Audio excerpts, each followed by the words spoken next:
मंत्रिमंडळाच्या बैठकीमध्ये अजित पवारांच्या जाहिरातीवरती शिंदेंची सेना नाराज असल्याचे कळतंय। मंत्रिमंडळ बैठकीमध्ये दादाचा वादा जाहिरातीवरती आक्षेप घेण्यात आल्याची माहिती आहे।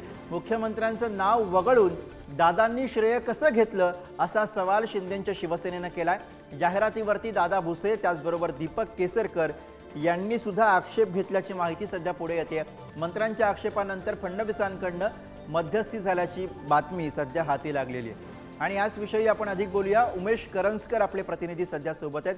उमेश, आपण जर बघितलं तर मागच्या 1-2 दिवसांपासून हा वाद चर्चेत आहे आणि या वादाचे पडसाद आता मंत्रिमंडळाच्या बैठकीमध्ये सुद्धा दिसले, अशा स्वरूपाची माहिती।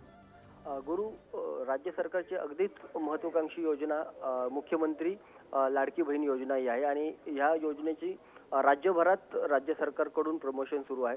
मात्र असं असताना या योजनेसाठी रस्सीखेच जी आहे ती शिंदेची शिवसेना असेल किंवा मग अजित पवारांची राष्ट्रवादी असेल यांच्यामध्ये होताना आपल्याला पाहायला मिळते। कारण अजित पवार राज्यभरात दौरा करतायत। माझी लाडकी बहीण ही जी योजना आहे ही नागरिकांपर्यंत महिलांपर्यंत पोहोचवण्याचा प्रयत्न करतायत आणि असं असताना मात्र मुख्यमंत्री ह्या योजनेचं नाव जे आहे मुख्यमंत्री लाडकी बहीण योजना, त्यामध्ये मुख्यमंत्री हा शब्द वगळला जातोय आणि हाच आक्षेप जो आहे तो कालच्या झालेल्या मंत्रिमंडळ बैठकीत शिंदेच्या शिवसेनेच्या मंत्र्यांनी घेतला आणि यावरून ही वादावाद जे आहे तो झालेला आपल्याला पाहायला मिळाला। 2 दिवसापूर्वी जर आपण पाहिलं तर शिंदेच्या शिवसेनेचे जे मंत्री आहेत त्यांनी जे वादग्रस्त वक्तव्य केलं होतं अजित पवारांच्या पक्षासंदर्भात की उलट्या संदर्भाचं हे सगळं वक्तव्य होतं, त्यानंतर हा वाद जो आहे तो अजून चिघळलेला आपल्याला पाहायला मिळाला आणि त्याचेच पडसाद जे आहेत आपल्याला मंत्रिमंडळ बैठकीमध्ये देखील पाहायला मिळाले।